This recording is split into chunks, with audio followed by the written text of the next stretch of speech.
All right, Dave McKinney here from GatewayMMA.com, and we're in with a very special guest today, one of the top fighters in Ohio. Brian the Predator Rogers is 7-2 with 6 straight first-round knockouts. I have to mention that every time I talk to you, Brian. So how you doing tonight, man? Not too bad. I can't complain at all.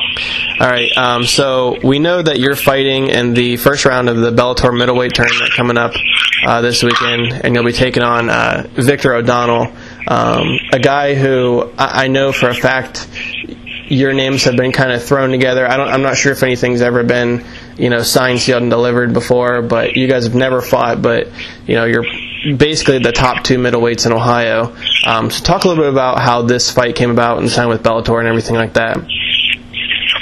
I think it's one of those things where we're staring down the pipe, at each other for a while, or, he's winning, I'm winning, it was going to happen at some point. And, his name was brought to me, even before my Strikeforce fight, by the Strikeforce people. But somebody else ended up taking the fight at the time, or, for whatever happened, I just ended up fighting him, you know what I mean? But, just one of the things that's going to happen, you know what I mean? Kind of a Browns versus Bengals, Northeast Ohio or Southern Ohio type of deal, so. Hopefully the Browns win this one, unlike the football Browns. Right. Hopefully you're ready to go when they actually ring the bell and you're not caught off guard. I'll be alright, man. I mean, I always show when the lights come on. I think that's a good thing about me. You know what I mean? I'm used to high pressure situations, and I think I rise to the occasion and show up according to the height of the occasion. Right, so let's talk real quick about one of your teammates, a guy who I know you're pretty close with, also fighting in Bellator, one weight class below you, Chris Lozano, had one hell of a performance in the quarterfinals and will now be in the semifinals. Does seeing a teammate, and this is obviously his second time fighting in the Bellator tournament, but does seeing a teammate and a guy you train with, and I'm sure you probably beat him up a couple times, seeing him have success in the Bellator tournament give you more confidence going into your fight, or is it just, obviously it's not a team sport? But for sure. I mean, Chris and I have trained pretty much all together this summer. Unfortunately, I had the summers off, so we did our strength and conditioning together about 3-4 days a week in addition to our team practice at Strong Style. So we've been kind of having the same battle, the same preparation throughout this. I was actually upset that I couldn't be there, but with it being the week before my fight, just decided it'd be best not to travel. But yeah, man. I mean, we motivate each other and push each other every day at practice and throw a lot of strategy ideas. And honestly, besides our coaches, we talk a lot of strategy and give ourselves advice. So although it is an individual sport, we you know what I mean? You still root for your teammates and helping you get better, and you see what they go through every day. Right, and it kind of is a team sport. I know up there at Strong Style you guys have, I'm sure this isn't anything out of the ordinary, but it seems like you guys have a lot of people, a lot of fighters and teammates coming up with big fights, not just any, obviously your next fight is your biggest fight, but not just any run-of-the-mill fights. I know Jessica I is making her Bellator debut, obviously Chris and Bellator, yourself, Stipe, who will be making his UFC debut next month, Forrest Petz, who, it seems like, is there a different atmosphere, or is it just, kind of this is what we do every day? It's the same atmosphere as it's been a couple of years. It's just taken a while for people to find us.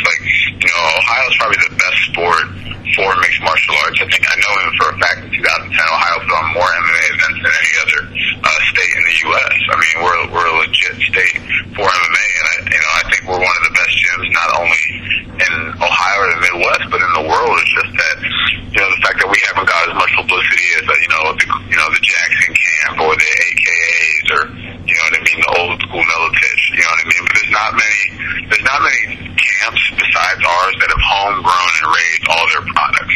All of our guys are Northeast Ohio based and have come up together, fighting through the amateur ranks and now the pros. Not many other camps can say that, and I think that's a testament to our coaches, Marcus Marinelli, Pablo Castro, and Joe Delgado. We haven't had guys flying from all over the world come and train with us, but I think we will pretty soon. Right, and let's delve a little bit back into your fight with Victor O'Donnell.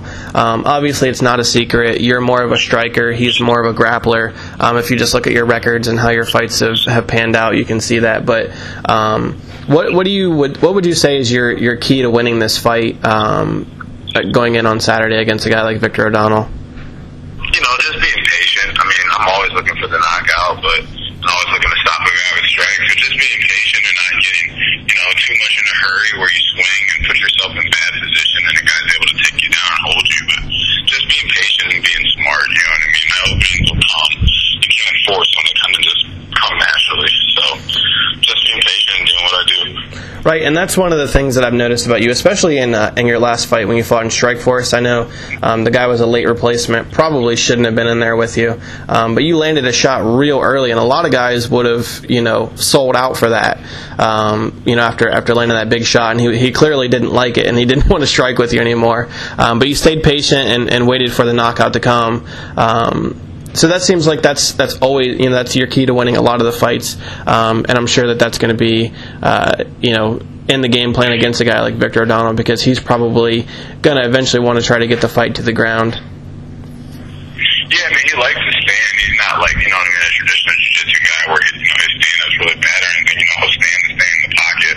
But ultimately, I know he wants to shoot and put me on my back, but I'm excited about the fight, just strategy-wise, just to look, to stay on my feet and do what I do. Right, so with that being said, do you have a prediction on how this fight's going to go? Or I'm not sure if you're a guy who likes to make predictions or not, but I mean, I'm not a prediction guy, you know what I mean? But every win I've had, amateurs or pros, has a finish. So I mean, that's the I'm not so much worried about the first round streak, but I'd like to get the finish. You know what I mean? And the win, no matter what. I mean, he's fought 4 UFC vets and Chris Camozzi, the Ultimate Fighter. He's got a win over Forrest Pets. He's got a win over Rocky Osako in the tall, and a decision loss Constantino Filippoli. Those are 4 UFC vets. Some wins, some losses, but the common factor is no one's ever put them away. So if I'm able to do that, I think it puts me on the map and shows the rest of the world, about my ability and the caliber of Bellator fighters. Right, and you mentioned you're not specifically worried about the knockout streak, but that's definitely, I don't think you can deny, has gotten you a lot of attention. Is there any pressure, or obviously it has entered your mind because you mentioned it without me even bringing it up. But is there any, sort of, if you have a chance, I know you're a patient guy, but is there any way that you could see yourself, really, really going for that first round knockout, or is it just it's something that's there and you're not really too worried about it? I'm not really worried about it at all. I just want to get the W however it comes. If it comes in the first round, great. I have an opportunity to go, eat and shower that much faster. So I'm not really overly worried about it whatsoever. Right, and another interesting thing I wanted to mention to you that I've never really talked with you about before, but I saw in another interview that you talked about it, and I actually thought it was really, really unique and sort of not fighter speak, which is what you get a lot. But you admitted to, willingly looking ahead, going into fights, from a standpoint of I have to win this fight to get to somewhere bigger. Obviously, you didn't enter the Bellator tournament to just for one fight or to just to win one fight or just to be in the tournament. So, are you looking forward at all? Visualizing yourself with that championship and in the cage with Hector Lombard, or what are your thoughts on that right there? I'm already, I want to get to the next round. I'm already excited about where I get to travel at in the next round. I know I have to go through O'Donnell to get that opportunity, but since I was an amateur and I was 22 or 23, I told my coach, I said, if I'm not fighting at the high levels that I'm made by the time I'm 28 or 29, I'm doing something wrong. Right now I'm 27 and I have that opportunity. So, I've always looked ahead. I've always had a plan, to try to fight with the best in the world and try to make money. That's always been the plan. That's always been the goal. So, to be happy just where I'm at doesn't make any sense. Literally, from every amateur fight and every local fight I've had coming up, I've always, been walking down to the cage and thinking, all right, you need to win this fight in order for bigger and better opportunities. A loss is a step back. You don't stay the same. You get better or you get worse. Right. one quick thing, you don't have to go too in depth on this, but obviously this is probably definitely your biggest fight to date. You're fighting on national TV, MTV2, in the Bellator tournament. Have you noticed that there's more of an interest in, at least from the media side, and has that affected you any? Like, I know they talked about it with, probably not on the same level, but I know they talked about it with like Jake Shields, that he had so many interview requests, as compared to when he was fighting in Strikeforce from when he was fighting GSP. Has that changed your mindset any, or how has it affected you? I'd like to get most of the interviews done, early in the week on Monday or Tuesday. I'm sure Jake Shields had 50 to 100, whereas I'm probably going to have, 5 to 10. So, I'm sure it'll get worse, throughout the thing, but it's good. You can't say I want the world to know who I am, but then also not want to do an interview. You can't, say I want to get paid and I want to do this and that, and then not be willing to do media and everything else, so. Right. I'm fine. I like doing that stuff. When people Google you, you want stuff to come up, and you don't want it to just be your Sherdog record. Right.